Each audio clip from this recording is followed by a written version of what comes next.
How long he slept, he didn't know. All the 7 days sleeplessness gone.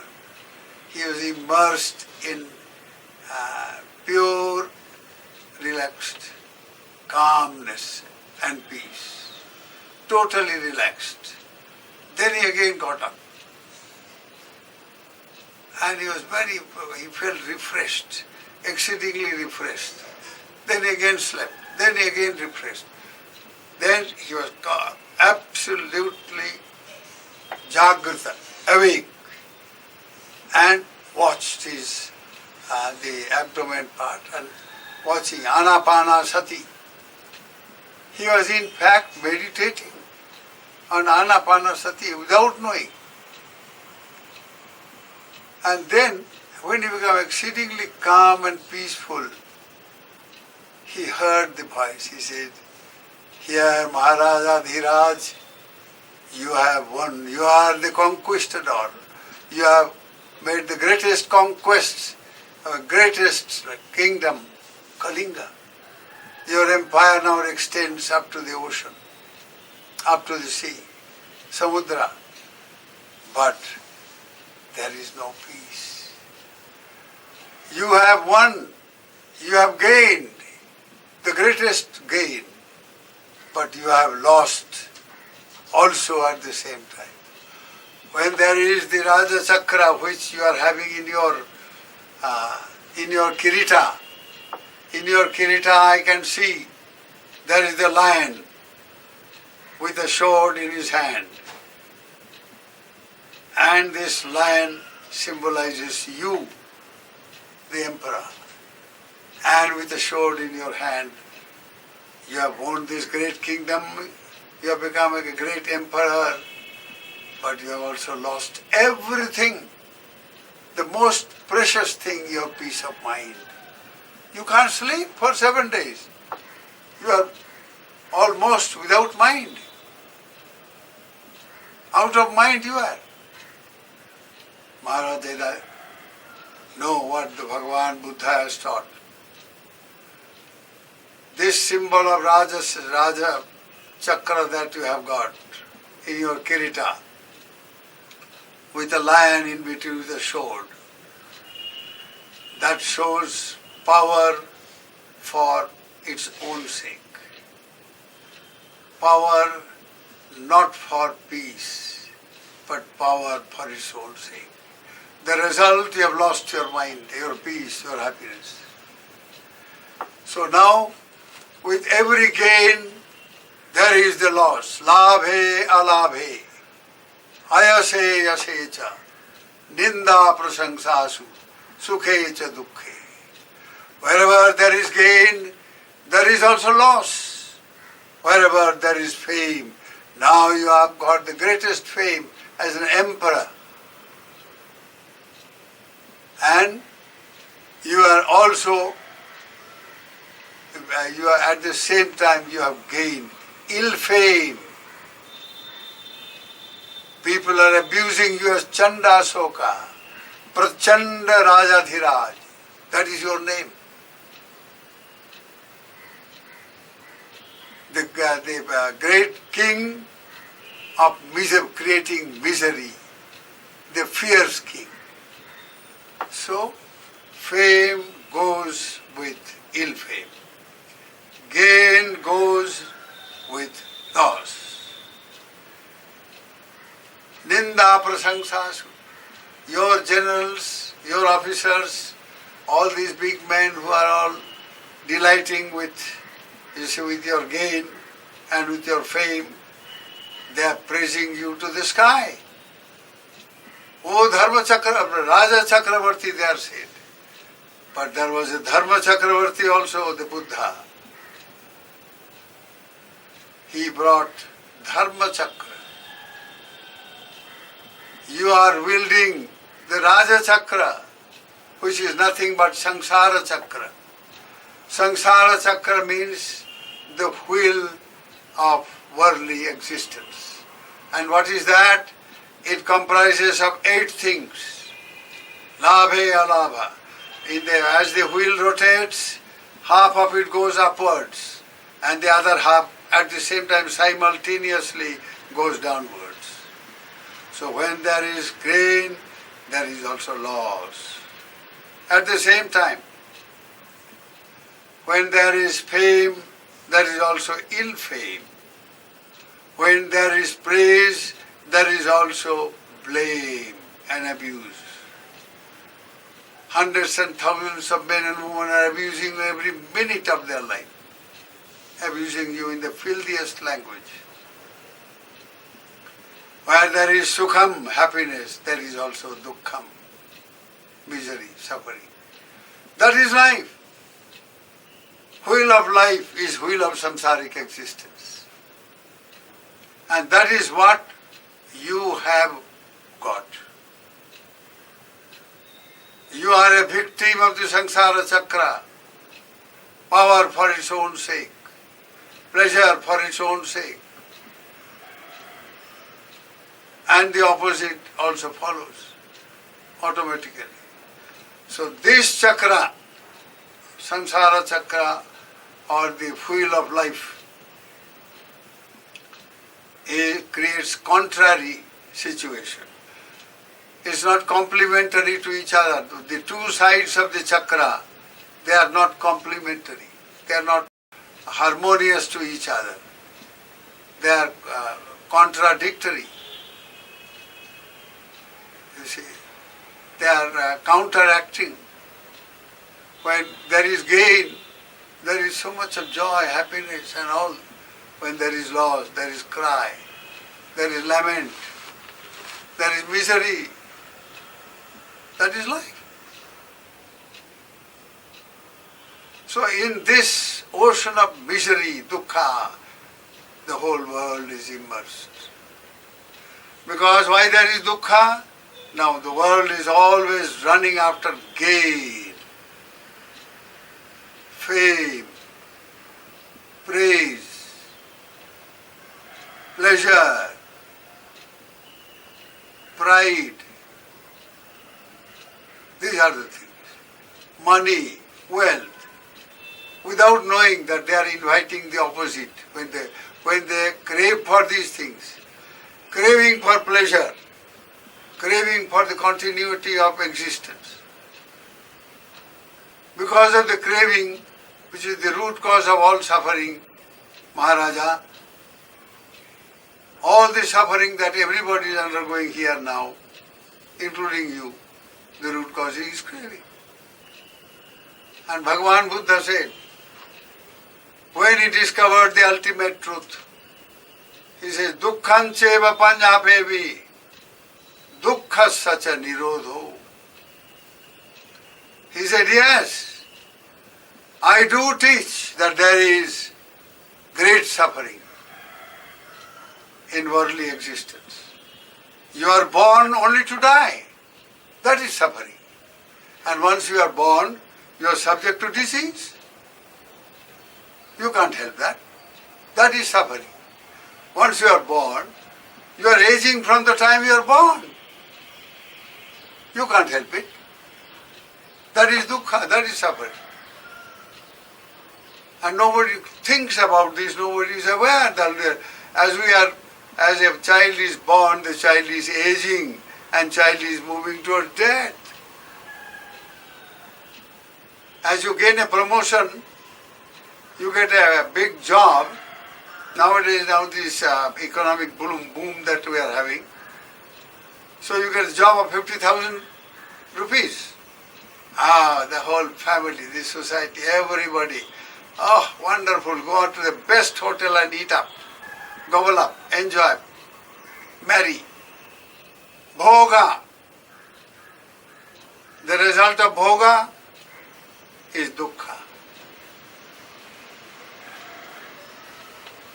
So everything in life is unsatisfactory because craving is behind there. And craving creates dukkha because it creates I-ness, my-ness. When you want to enjoy, you don't simply say enjoy, enjoy, enjoy. No. I want to enjoy, you say. When you crave, you said, I want this. I, big I. And it is behind this big eye that all the suffering lies. You wanted to be Raja Chakravarti, you have become. And here you can't sleep, you can't eat. And you are right in the middle of a smasana. This is dukkha, Maharaj. Wake up. You have deprived all your elder brothers from their legitimate positions. You have deprived the king, very powerful king here. The poor fellow, he died, and his family is there. He's next in line. You have put him under arrest. And all this in the name of power, in the name of position, conqueror, bringing so much of suffering. Not only to everybody, but to yourself. So this chakra, samsara chakra, is full of dukkha. Because simultaneously two opposite factors rotate. Everything in life is characterized by that. Every thinker among you all, my dears, think deeply. Don't be superficial. When you seek things, when you are greedy, when you are after name and fame, when you are egoistic, when you are drowned in your caste system mania, this is a mania, madness. Now, behind all this there is I-ness, and behind I-ness there is craving, and behind craving there is dukkha. Lord Buddha, he was the ocean of compassion. Motivated entirely by compassion, he gave up his kingdom, gave up the most beautiful woman as his wife, the most beautiful little baby child. Everything he gave up in search of the ultimate truth that will show why there is craving, why there is suffering, why should people die. Whole life they struggle to gain and to accumulate and to have this, to have that, and end up in death. As they accumulate, as they gain, as they do all this, they are accumulating karma, intentional, volitional action. Now these intentional actions are potent. They have power, they are power charged activities. Now these potent activities simply are capable of producing potent results. Potency means what? Producing a result. A mango tree has a potency. The potency of producing mango fruits. Year after year after year. Hundreds, thousands. No other tree has that. They have other capabilities. Now this potency of the mango tree creates fruits, and the fruit brings out seed, and the seed again sprouts into a little plant and then a tree, and then again brings fruits. This is the story of life. The hen produces the egg, and the egg produces the hen.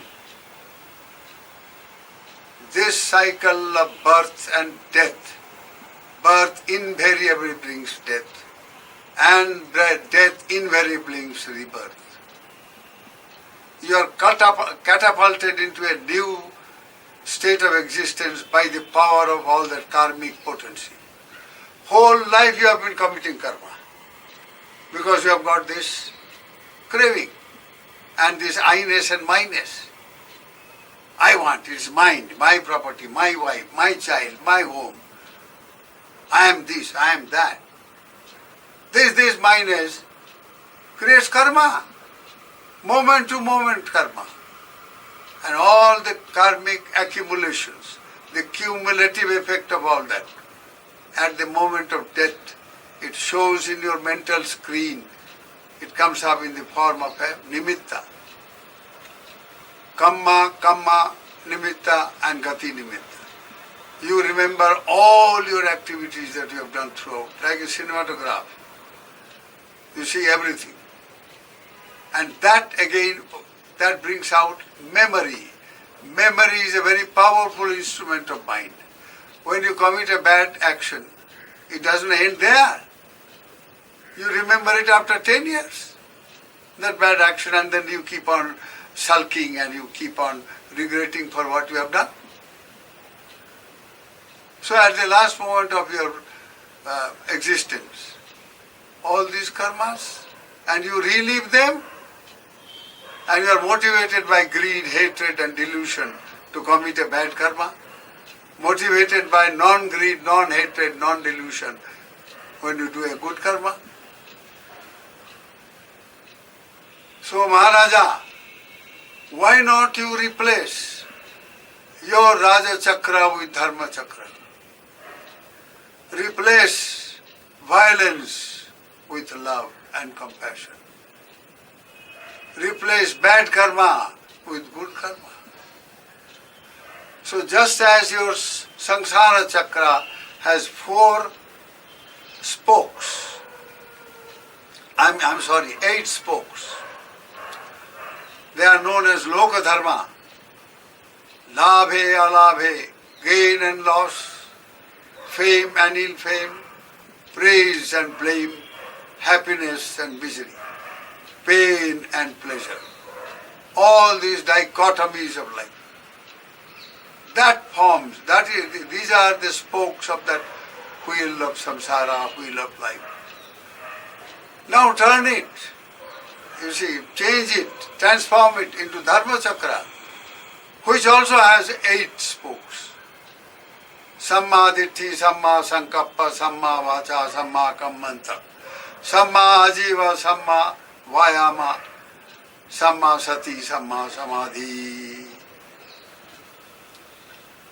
Right understanding, right thought or thinking, right speech, right action, right livelihood, right effort, mental effort, right mindfulness, and right meditation, meditative concentration. Right. Just as in Samsara Chakra, every positive factor has a negative one simultaneously. Here the right also has got a negative one, a wrong one. There is a thing called wrong understanding, Miccha Ditti.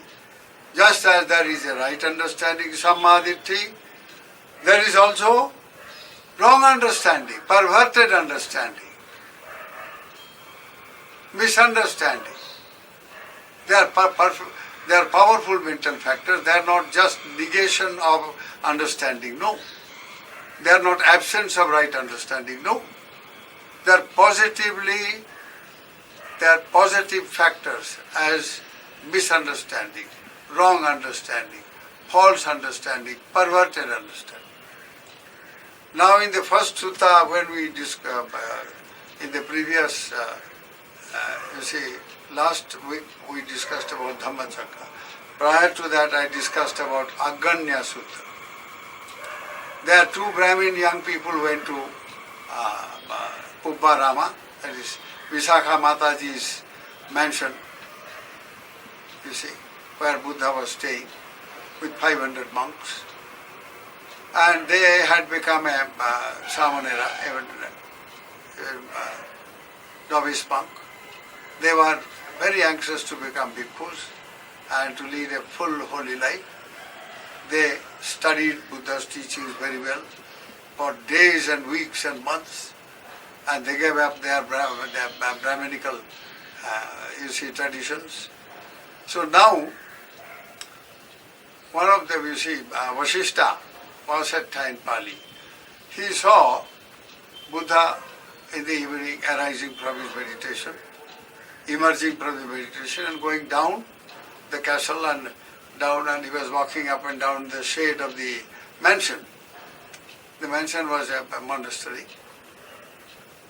So he told his friend, He said, brother, come on, let's go and ask the Bhagavan. If he hears some Dhamma, we'll be very lucky. So they went and worshipped the Bhagavan and then followed the Bhagavan as he was walking up and down, following up his step. Then Bhagavan knew their minds and he knew, how to inspire them and bring, the fruition of spirituality in them. So he says, now my dear, Bharadvaja and Vashishta, now you, both of you come from two very famous Brahmin families with gotras which are very well known. And you have become now Buddhist monks, novices. You want to become full-scale bhikkhu. You want to lead a holy life. Don't your other friends and others, though they abuse you and insult you for having done this? He said, Bhagavan not only abuse and insult, they use the filthiest language. Wherever they see us, they abuse. They say, you rascal, you belong to the highest caste, the caste that has been created by Brahma himself. The Brahmins are born out of the mouth of Brahma. The others are born from the other parts of the Brahma's body. The Kshatriya is born from his hand. The Vaishya is born from his thigh. The Shudra is born from his leg. And these monks, Sakya Vangsha monks, they are all Shudras. They are all born of Brahma's foot. And you have gone and joined them, you have become foot and abused like anything. They say, well, my dear, they don't know their beginnings. That is why they talk like that. This world is changing all the time. And then he gave how the evolution of the world and the human race as such came into being. And how this human race, the evolutionary process, from a very high state, the Deva process, it has come down to the human. As human beings became